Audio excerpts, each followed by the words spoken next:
Ngasi numida wairam phongkhiba kanglipaki mairagi pause degi maruiba pau khara khangacharaga miyamda khudo tamjage Churachandpurda kanglup ani ki marakta chaungna irang tholakpadagi miyoi ama lekhidrei miyoi kaya aso apanangkhrei Churachandpur district mar amade joki community ani ki marakta ungkhanabagi thaudo haujiksu leptrei ngarang numidang maikai ani ki marakta yamna chaungna muknabagi thaudok thokpadagi miyoi ama lekhidabaga loinana Security Force na akanba section thorang laothokhre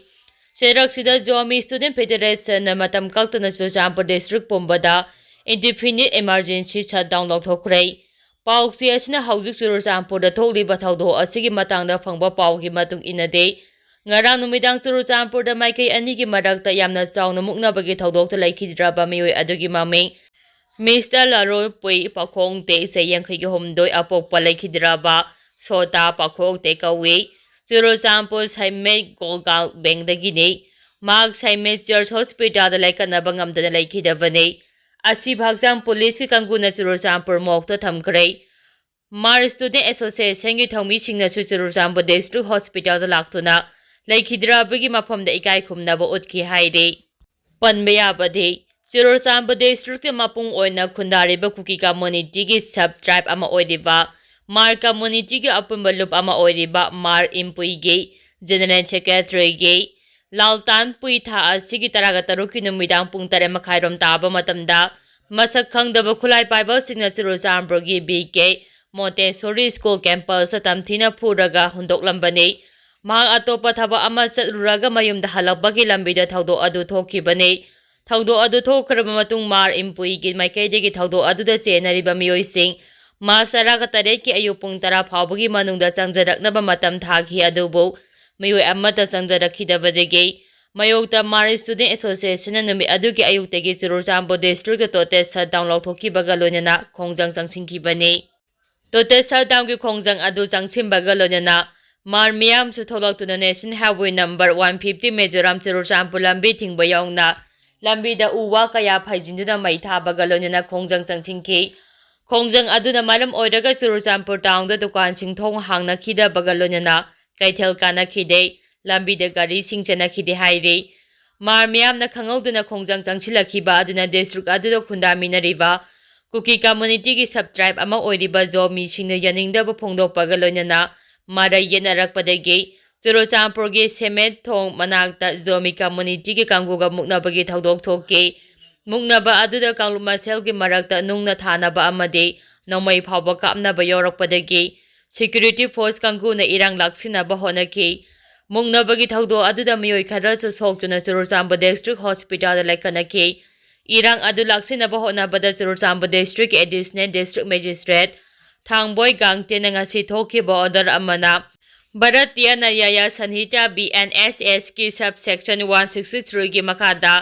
Curfew thamjingkhibaga loinana security force na chichin tharong lokhotkibaga Mar impui amadi jomi council ani gi marakta ngarami phampangthokuna peace agreement ama khoyak pina kharaba matung ngarang numidang kalup ani gi marakta Khatna Cheinabada thaudo adu amuk tholokhibani haire makha tarapa pawda Churachandpur da JSF na ngasidagi matam kaktaba tote shutdown laothokhre Zomi Student Federation ZSF na Churachandpur da ngasidagi matam kaktaba Emergency shutdown laothokhre ngasi ZSF na thadorakhiba cherol amagi matung inade emergency shutdown asi haujik Churachandpur da thokliba ongkhotnabagi phibam asi yenglaga laothokhibani haire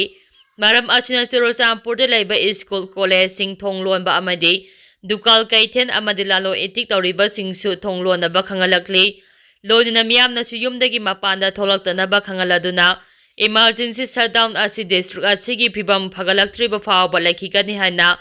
ZSF ki cherol asina haire makhatarapa pawda Thiba khangdina leiriba mokes ki mobile track tawbada jogjang tek area da phangbada mafam aduai da leramgadra haibagi thajaba lei Mahesor Imphal ki Kaisampa leimajam laikai da leiba luangthe mokes mangkhibadagi Thiba khangdina leiriba asiga mari lenjana ngarang numida oiram Security Advisor Kuldeep Singhana Republican Party of India RPI Arthawale ge National Secretary Maheshwar Thungnawjamga Security Advisor Kuldeep ka unaduna wari sanakhre haide Maheshwar Thungnawjamna Security Advisor Kuldeep unaruraba matung CM Secretary mamangda pawmising unabada mahangna phongdokhibadi mafam khangdana leiriba Kaisampathlai Lemajam Lekaidagi Luangthem Gyanandagi Masanopa Luangthem Mukespu Tekta kadana imung manungda sinabinaba security advisor na angamba upai sijinabiyu haiba wafam asi haijaki security advisor na su angang asubu kanaba top official yauna singnaba area singda Thiba gi khongjang changsili hospital ukiba CCTV gi footage natana angle khudimakta CCTV gi footage laukhatuna angang asi kadomda chakhibage haina kana thijile haina su advisor na thajaba pirakke Manipur da PR laibadina Central Force ki full authority lairibani India da natana malem pumbana Indian forces se aduki advance oi haiba si malem pumbana khanglibani advance oi bagi thajaba si mangan bigano haiba wafam asi haikibada security advisor ki thajaba asi mangalo habagi thajaba pirakhe amaromda ngarang jokdang tek lumbu village ki chief chairman Hengko pa hokim na ibajero ama thokliba asi kadai phawba sumina tragalale habadu Thiba khangdana leiriba angang asina tekta kadina phangba matamda khangani amadi mangkiba angang asi mobile phone track tawba phangkiba adu mafam adu jujang tektani masi official oiba mafam ama oibana jujang tek haina palibani aduna jujang tek natana karama mafam kangadaribano haina su phongdokhi macha tarappo ina pauniko pause degi madu eba pau khara khangacharaga miyamda khudo tamjige National Highway singda athingba thamliba si Central Link ana akanba thabak lakhanaba MP Bimol taksingkhre Manipur gi Lok Sabha gi MP Bimol akoizam na ngasi phamkiba parliament mifamda 0 hour gi khudong chabalauraga Manipur gi National Highway da athingba thamliba ase Central Link ana thabak lakhanaba taksingkhre MP Bimol haiki bada Manipur da lairiba National Highway maru oina National Highway 37 amade National Highway 2 da broadcast athaduna achat awok singda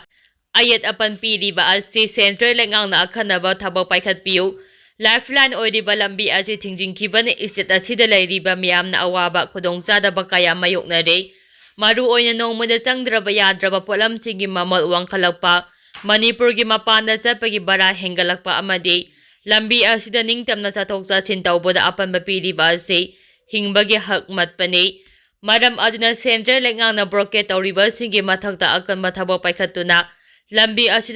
asida chathok chachin tawboda apanba pidanaba honabiyu haina mari lainaba singi pungning chingchinki makha tarappa pauda Manipur da lairiba CSO sing punchinduna amato oibagi kholaw lawmina se korongamba khuman Manipur da lairiba civil society organization CSO sing punchinduna amato oibagi kholaw lawmina se arambai tingolna mixat amata lawjadana pangal thongna puthoktuna lamdam asigi damak mangjil thajage haina arambai tingol gi ruchingpurel korongamba khumana phongdokhre wafam asi arambai tingol gi miyeng makhada unveiling ceremony of the 10 multium dam gi thorom ngachi yumnam palau Chingjel da athobo singi dongna saba ningsingphura maikhum hangdopagi thoromga mari lainana phongdokhibani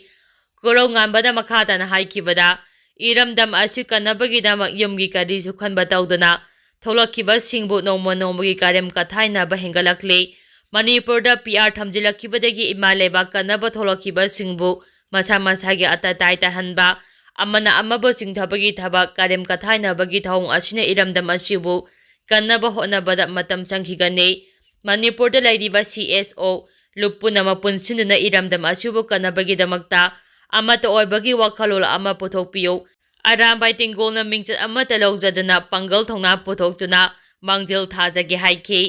thorom aduna ichamgi founder president Thombam Rajendro boy arambai tingol giruchingpura korongamba khuman